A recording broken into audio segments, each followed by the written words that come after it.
You may be sitting there thinking, Mashie, you just ended Dragon's Dogma. Why are you back in it? Yes, we are not doing any more conventional Dragon's Dogma playthroughs, but I'm still going to use the game when I just need something kind of in the background while I talk, or if we're doing something gimmicky. But today is the former. I just need it in the background while I talk because we're going to go through the Game Awards. We're going to do a little bit of a recap. I'm not going to recap anything that got announced. I'm just going to recap the awards themselves. And by recap, I mean lightly roast them because honestly, that had to be the weakest Game Awards I've watched in a little while. Not only was it weird to watch like a bunch of these higher ups in a room celebrating when tons of people have been laid off this year, but just like I felt like the selections were really the selections. I almost said surrections.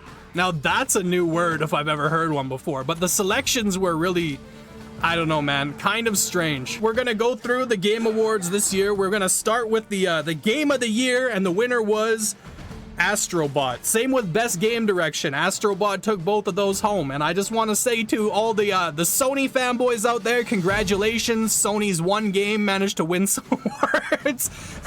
I'm gonna be honest with you, I know so little about Astrobot that I don't have a good roast or commentary on that at all.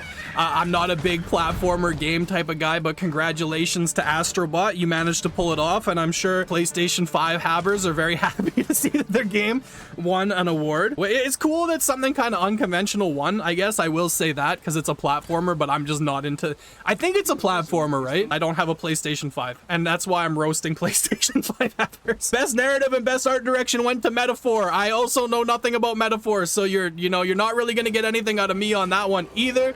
I know a lot of people were hoping that Metaphor would win a bunch of... I know a bunch of people were hoping that Metaphor would win some awards. My nose is kind of tickly, bro. I just went to sleep as well. Okay, Arisen, get up, bro. So anyway, Metaphor took home those two awards. Good for Metaphor. I know that's a game that some of my friends were super into as well, so I don't really have anything to say about that. There's only one award category that I'm really gonna roast this year, and once I get there, when you know, because I'm gonna be rude about it, baby. Best score in music, Final Fantasy VII Rebirth. I can't really argue with that. I haven't played the game myself, but the score in the music in Final Fantasy games usually slaps, so I'm gonna go ahead and say that is fine. Best audio design, Senua's Saga Hellblade 2. I have no idea what that is. One of the people who did voice work on that game also won Best Performance. I don't have any opinion on innovation and accessibility, but congratulations to Prince of Persia: The Lost Crown on that one too. Games for Impact, Neva. I don't know anything about that. Best ongoing game, Helldivers 2 won Best Ongoing Game. I can't say I disagree with that. They seem to do a lot in terms of community support, which brings us to our next game, Best Community Support, Baldur's Gate 3. How did Baldur's Gate 3 win Best Community Support? Now, don't get me wrong. I get there's a lot of positive feelings towards Baldur's Gate 3 because, like, there was like this vibe, like, oh, it's the only game that's come out in so long that's actually worth AAA game prices. But how did it win Best? There has been like 1 or 2 updates for Baldur's Gate 3 since last year. How is that Best Community Support? Hold on, I gotta sneeze. Meanwhile, you got Helldivers 2 there, which I only played Helldivers for a little bit, but they always seem to be doing community stuff all the time. And No Man's Sky, that has been putting out like DLC-sized free updates entirely for free because Sean Murray's insane for almost 10 years.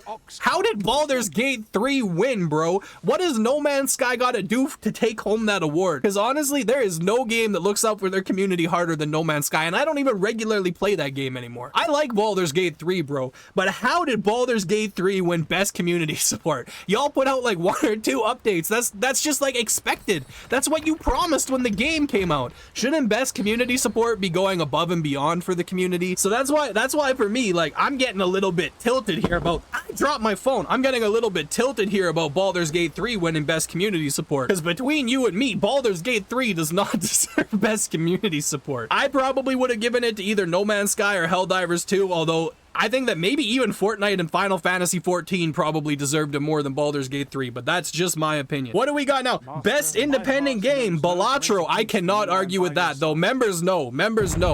We do, I started doing, now that I have memberships on the channel, I started doing members only videos. So if you're interested in that, all the tiers get access to the members only video. All the tiers get access to everything. You can buy in the cheapest tier and get that. But anyway, we played Balatro. It's a memberships video. That game is freaking fun. If you like roguelikes and you like card games, Balatro is sick. It also won Best Debut Indie Game. Totally deserved. That game is so sick, bro. I could play Balatro all day. I'm scrolling down here because I actually don't know the winners. too well. Oh, it won. Balatro won best mobile game too. So Balatro took best independent game, best debut indie game, as well as best mobile game. And I can't argue with that, but don't think that it's just a mobile game. You get that game on Steam, it slaps just as hard on PC as it does on mobile. I'm sure of it. Best VR AR game, Batman Arkham Shadow. Honestly, I have no opinion on this. I don't own VR, but I know a lot of my homies like Batman. So congratulations, boys. Your boy Bats took home a prize. I'm sure that he deserved it. I have no real opinion because I've never played a VR game in my life, aside from the one time that I went to a VR arcade, I guess you could say it was called. I had a lot of fun at a VR arcade as well. It was a good time, but I've never really played VR enough to have an opinion. Best action game, Black Myth Wukong. I can't really argue against that. I only got to play Black Myth Wukong for like 2 hours before it stopped working properly for me. It was very fun. I think that perhaps a little bit overrated because it kind of, I don't think it had the sustain of a lot of like timeless games. It seems like people lost interest fairly quickly in it, but I can't argue that it is a very good game, and it probably is the best action, pure action experience to come out this year. Best action adventure game, Astrobot. Again, I have no real opinion. Just congratulations to the Sony bros. Y'all get like 3 games a year on the PlayStation, and I'm happy for you that one of the 3 games a year you get to enjoy has managed to win an award. Several awards at that. It has won several awards. Let's keep going through here. Best RPG. Dragon's Dogma 2 got robbed, but actually I can't say that. See, the funny thing is the title is bait, right? Because I had a whole Dragon's Dogma 2 got robbed speech because I was expecting the Elden Ring DLC to win, and I had a lot of things to say about the Elden Ring DLC that were kind of like disingenuous but funny, and I didn't expect Metaphor to win, so I have no material. Let me go. I have no material for Metaphor. None at all. I have nothing to say about Metaphor. Of the ones that came out, I probably would have gone with Dragon's Dogma 2, but shout out to that guy in the comments the one time who got really angry at me when I called him little bro because he said that I wasn't supporting Dragon's Dogma 2 hard enough and it was gonna lose because of me. It appears you were right, bro. It is entirely my fault. If I had supported Dragon's Dogma 2 harder, it probably would have won the award. So congratulations, you're right. It's all my fault the Metaphor won. It's all my fault. Best fighting game, Tekken 8. I could not care less about that category if I tried, but congratulations to Tekken. Best family game, Astrobot. Best sim strategy game, Frostpunk 2. Honestly, I'm super stoked to see Frostpunk win because I haven't played Frostpunk 2. I played Frostpunk 1. It was superb. I loved it. Of these games that I have tried, I've tried Age of Mythology. It's fine, but it's just basically a remake. Kinitsugame, I wouldn't have had win. It's kind of funny that it even got nominated. But speaking of Capcom, I saw they announced Okami at the thing, so I guess that they decided that the call for PlayStation 2 style games is real, even though they couldn't sell Path of the Goddess. But Okami has a much bigger, I guess, kind of like cult fan base, because it's already an established game. So cool to see that getting something. We'll probably play some Okami when it comes out on this channel. We'll at least give it a try. But yeah, Frostpunk winning best sim strategy game, very cool. I'm a big fan of the Frostpunk series. Best sports game, who cares? We're not even gonna go over that. Best multiplayer game, Helldivers 2.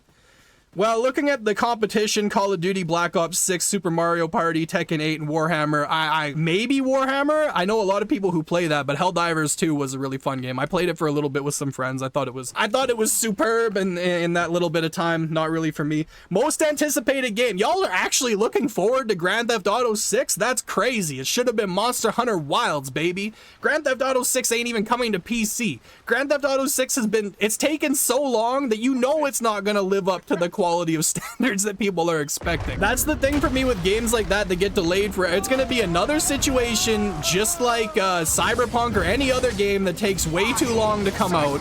When it finally comes out, people are gonna be like, oh, this doesn't meet the expectations that I have for it, and now we're disappointed. Not to mention the fact that Rockstar cannot manage a PC port to save their life, so it's only gonna be on Xbox and PlayStation.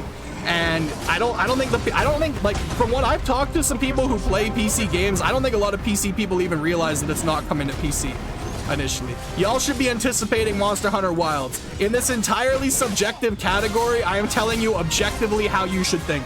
You should be excited for Wilds. Best Creator of the Year, who cares? Best Esports Game, who cares? Best Esports Athlete, who cares? Best Esports Team, who cares? I guess that's it, bro. I guess we're done. We're done the categories that anybody really gives a crap about. Yeah, I was surprised to see Astrobot take home so many awards, but then again, like, as much as I want to sass PlayStation players for their y'all have one game, so obviously it's gonna win thing. I did see a lot of different content creators and people who really had a lot of fun with Astrobot, so I'm sure it's actually a good game.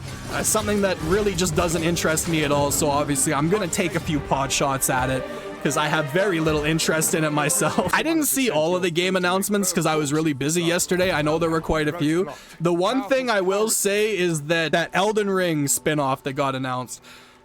I saw a lot of people saying that it's going to be Elden Ring 2. I think you're going to be terribly disappointed if you're assuming it's going to be Elden Ring 2. I looked into what that game is, and it sounds more like an action roguelike co-op. I don't know what it's supposed to be, but I think if you're expecting Elden Ring 2, you're going to be incredibly disappointed when that game comes out. I'm sure it'll be fun. It's just not going to be what people are expecting, and I think that they may be making a mistake giving it the Elden Ring branding. Trying to think of what else I saw that was announced. Slay the Spire 2 got announced. That sounds kind of cool, but it's not really a game that I'm going to play. We didn't get a Fable release date, which is unfortunate because I was kind of hoping to see when Fable would be coming out. This is a game I want to play on the channel at some point next year. Didn't really get any other information on Monster Hunter Wilds, which I think is interesting, though the game is coming out in like, what, just over 2 months, so I'm not sure if there's really anything more for them to show. From what I saw in the announcements, the coolest announcement to me is probably that Okami is getting a sequel, because it's been, what, a really long time, like since 2007 or 2008. Okami was a PlayStation 2 game, right? So that's really, really neat. I'm glad that that's happening. What won Player's Choice? Was Player's Choice in what I just read out? Did Black Myth Wukong win Player's Choice? For some reason, I'm thinking that it did. I'm gonna be totally honest with you. Me saying that Dragon's Dogma 2 got robbed is 100% bait because I need a good title for the channel. This video is probably not gonna go much further than that because I'm feeling pretty under the weather today. If you saw any announcements that you want to see on the channel, feel free to let me know because I'll add them to my list for 2025. I am kind of taking my notes as to stuff that I want to play next year. So if you saw anything that's supposed to come out in the next little bit, you know, just feel free to let me know because I'm more than interested in looking into different things. Anyway, y'all, short video today. Sorry about that. It's been just an incredibly hectic, chaotic, crazy couple of days, but I wanted to do something centered around the Game Awards. So what did you think of the Game Awards? Did you love them? Did you think that they messed them up a little bit? Let me know in the comments what you thought about the winners this year. Let me know how you were feeling about the things that got announced. Other than that, I will see you guys maybe Sunday morning or maybe tomorrow night for Sleeping Dogs. Until then, have yourselves a great day. Peace.